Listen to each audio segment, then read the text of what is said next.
முன்னாடி போங்க, கொஞ்சம் வழி விடுங்க. அந்த கேப்ல வழி விடுங்க, போயிடுவாங்க. அந்த கேப்பை வழி விடுங்க, தயவு செஞ்சு கேப்ல இருக்கிறது ஒதுங்க. ஆனா எடப்பாடியா, ஆனா எடப்பாடியா, ஆனா எடப்பாடியா, ஆனா எடப்பாடியா, ஆனா எடப்பாடியா, ஆனா எடப்பாடியா, தலைவி அம்மா, அண்ணன் எடப்பாடியார், அண்ணன் எடப்பாடியார், அண்ணன் எடப்பாடியார், அண்ணன் எடப்பாடியார், அண்ணன் எடப்பாடியார், அண்ணன் எடப்பாடியார், அண்ணன் எடப்பாடியார், அண்ணன் எடப்பாடியார், கொஞ்சம் வழிவெடுங்க வண்டிக்கு, கொஞ்சம் வழிவெடுங்க வண்டிக்கு, வெளிவெடுங்க, தயவு செஞ்சு கொஞ்சம் வண்டிக்கு வழிவெடுங்க, கொஞ்சம் வண்டிக்கு விடுங்க.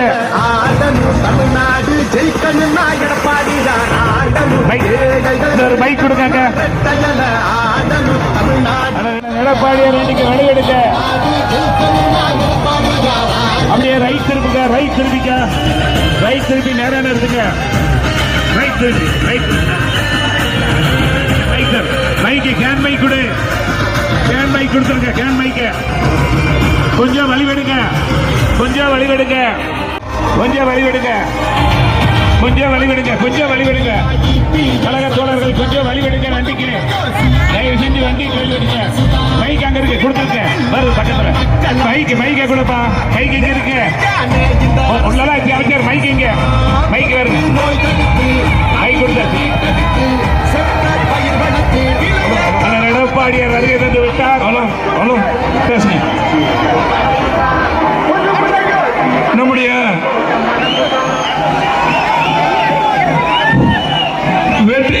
அடிக்கிறதுப்பா, அந்த கொடியை கொஞ்சம் இறக்குங்க, அடிக்கிறது கொடி இறக்குங்க, வெற்றி அந்த கொடி இறக்குங்க, கொடி இறக்குங்க.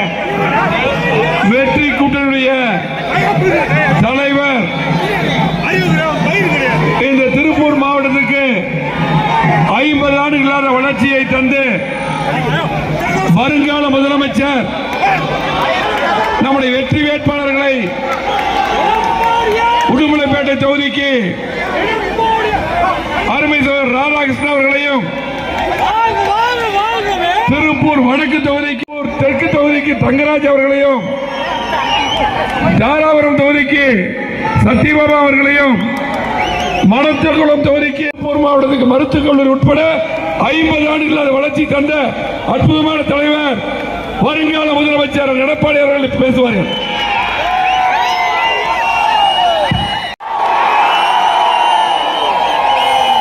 புரட்சி தலைவி அம்மா 20 தெய்வங்களை வணங்கி திருப்பூர் மாவட்டத்தில் பல்லடம் சட்டமன்ற தொகுதியில் இந்த மாவட்டத்தில் இருக்கின்ற அத்தனை வாக்காளர் உறவுகளும் பல்லடத்திலே குழம்பி பல்லடமே அதிர்ந்து போய்விட்டது. எங்கே பார்த்தாலும் கடல் போல் மக்கள் எல்லாம் காட்சி அளிக்கின்றது.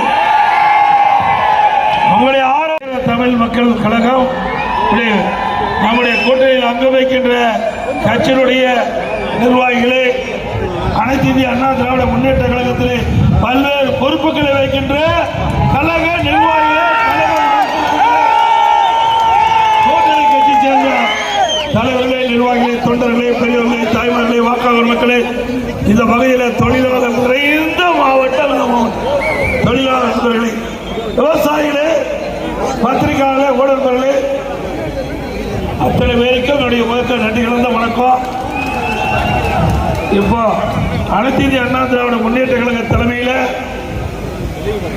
அமைக்கப்பட்ட கூட்டணி, அதில் அதிமுக, பாரதிய ஜனதா கூட்டணி அமைச்சிருக்கிறோம். அதில் தேசிய ஜனநாயக கூட்டணி உடுமலைப்பேட்டை சட்டமன்ற தொகுதியில் முன்னாள் அமைச்சர் அருள்சாமி திரு உடுமலைப்பேட்டை கே. ராதாகிருஷ்ணன்,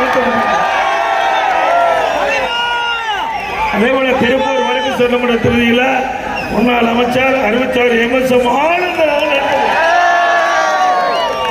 காங்கிரஸ் சட்டமன்ற தொகுதியில் திரு முன்னாள் எம்எல்ஏ திரு என்.எஸ். நடராஜன் நிறுத்தப்பட்டார்.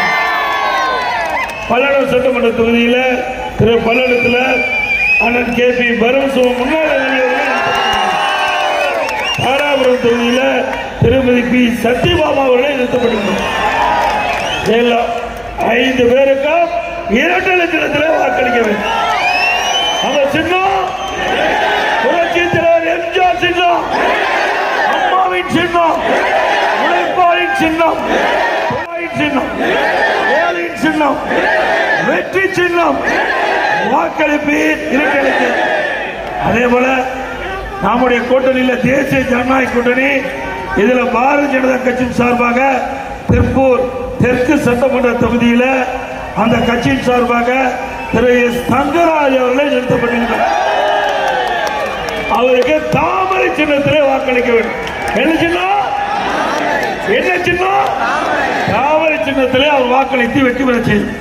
அதே போல நம்முடைய தேசிய ஜனநாயக கூட்டணியில் அங்க வைக்கின்ற அம்மா மக்கள் முன்னேற்ற கழகத்தின் சார்பாக மரியாதைக்கு டிடிவி அவருடைய ஆட்சி பெற்ற வேட்பாளராக படத்தகுளம் சட்டமன்ற தொகுதியில் அண்ணன் சி. சண்முகவேல் அவர்கள் நிறுத்தப்படுகிறார். அவருக்கு கொக்க சின்னத்திலே என்ன சின்னம்?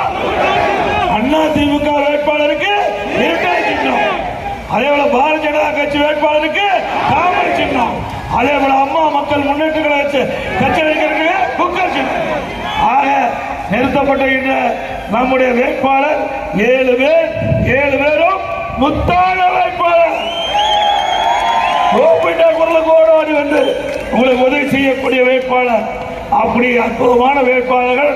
அவர்கள் அந்தந்த சட்டமன்ற தொகுதியிலே சேவை செய்ய ஒரு வாய்ப்பை தாருங்கள் அன்போடு கேட்டு அவர்களுக்கு வாக்களித்து அவர்கள் 7 பேரை பெருவாரியான வாய்ப்பு வித்தியாசத்தில் வெற்றி பெற செய்ய வேண்டுமாய் அனைவருடைய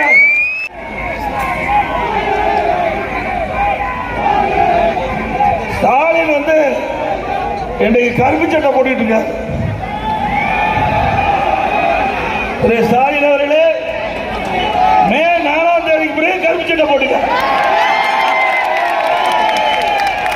போட்டுக்கோங்களா? போட வைப்பீங்களா? எதுக்கு கருப்பு சட்டை போட்டாரு?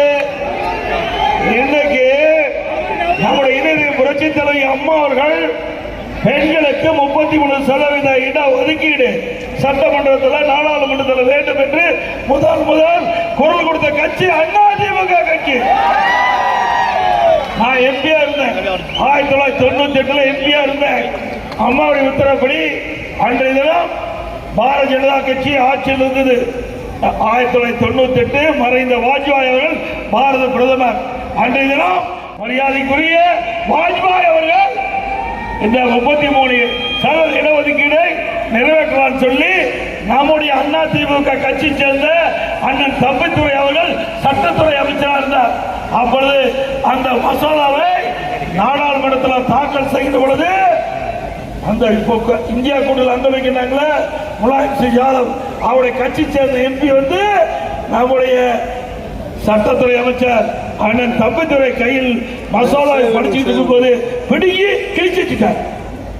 அப்ப நின்று போச்சு. அம்மா அவர்கள் அப்பொழுதே பெண்களுக்கு 33% இடஒதுக்கீடை கொண்டு வந்த பெருமையை சேர்த்தவர் அம்மா. இன்றைக்கு பாரத பிரதமர் நரேந்திர மோடி அவர்கள் பெண்களும் இன்றைய தினம் ஆண்களுக்கு இணையாக வாழ்ந்து கொண்டிருக்கின்றார்கள். அப்படி பெண்களுடைய உரிமையை நிலைநாட்டுகின்ற விதமாக சட்டமன்றத்திலும் நாடாளுமன்றத்திலும் 33% இடம் கிடைக்க வேண்டும், இடஒதுக்கீடு செய்ய வேண்டும் என்று ஏற்கனவே சட்டம் ஒருமனதாக நிறைவேற்றப்பட்டு இன்றைக்கு அதுக்கு வடிவம் கொடுக்கிறாங்க.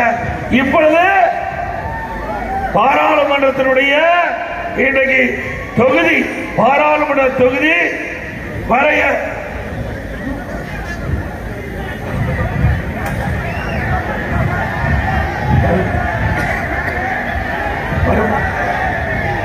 பாராளுமன்ற வரைமுறை அதை வந்து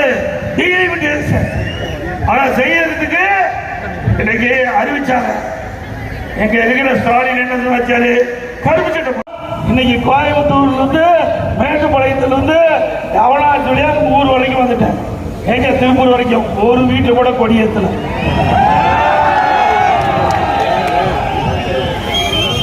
எதுக்கு? தமிழ்நாட்டுடைய நாடாளுமன்றத்துடைய எண்ணிக்கை குறைஞ்சு போயிடும் அப்படின்னு சொன்னார். நான் ஏற்கனவே தெளிவுபடுத்தினேன், காலையிலேயே பேசினேன். கோயம்புத்தூர் கூட்டத்தில் அறிஞர் திரு வேலுமணி அவர்கள் கோயம்புத்தூர் தெற்கு சட்டமன்ற தொகுதியில் நடந்த பொதுக்கூட்டத்தில் பேசினேன். அப்பொழுதே தெளிவுபடுத்தினேன். நம்முடைய உள்துறை அமைச்சர் மரியாதைக்குரிய அமித்ஷா அவர்கள் தெளிவுபடுத்திட்டாரு. தமிழ்நாட்டில் நாடாளுமன்றத்தினுடைய எண்ணிக்கை சதவீதம் குறையாது, எண்ணிக்கை சதவீதம் அப்படின்னு சொல்லிட்டாரு. அப்படின்னு சொன்ன பிறகும் அவர் வேணும்னு 7 மணிக்கு கூட்டம், 7 மணிக்கு கூட்டத்தில் பேச கருப்பு சட்டை போட்டு அப்போ என்ன சொல்றாரு? இதுக்கு முந்தி காலையில் சொன்னது திரு எடப்பாடி பழனிசாமி திரு உள்துறை அமைச்சர் ஒரு கூட்டத்தில் பேசுறதை வச்சுக்கிட்டு சொல்றாரு அதை போய் தண்ணியில் எழுதி வைக்கிறாரு. இப்ப சாயந்தரமும் 6 மணிக்கு உள்துறை அமைச்சர் தெளிவுபடுத்தி விட்டார். தமிழ்நாட்டுக்கு இந்த பாராளுமன்ற தொகுதி ஓரை அறை 59 அறிவிச்சிட்டார். 59 நீ தமிழ்நாட்டுடைய எம்பி 59. ஏற்கனவே பாராளுமன்ற சதவீதம் இப்ப இருக்கிறது 7.18. 7.18 ஸ்டாலின் சொல்ல இது குறைஞ்சிரும் அப்படின்னு கருப்பு சட்டை போட்டு நீங்க இல்லவே இல்லை, நிறைவேறாது அப்படின்னு நீங்க உங்களுடைய பேச்சு மக்களுக்கு அவதூறு பிரச்சாரத்தை பரப்புறீங்க. திமுக தலைவர் இன்றைய முதலமைச்சர் ஸ்டாலின் அவருடைய கூட்டணி கட்சி தலைவர் அறிக்கை தினம் ஓடிட்டு இருந்தது. இன்னைக்கு போனோம் அது பூரா முட்டுப்புள்ளி வச்சாச்சு. ஸ்டாலின் அவர்களே, அண்ணா திமுகவை நீங்க பலவீனமா நினைக்காதீங்க. அண்ணா திமுக தொண்டா இருக்கிற வலுவ இல்லை, அண்ணா திமுக தொண்டனுக்கு இருக்கிற வலுவை கூட முதலமைச்சருக்கு இல்ல. புரிஞ்சு பேசுங்க. அவர் டபி வீசிட்டார். நீங்க சொல்ல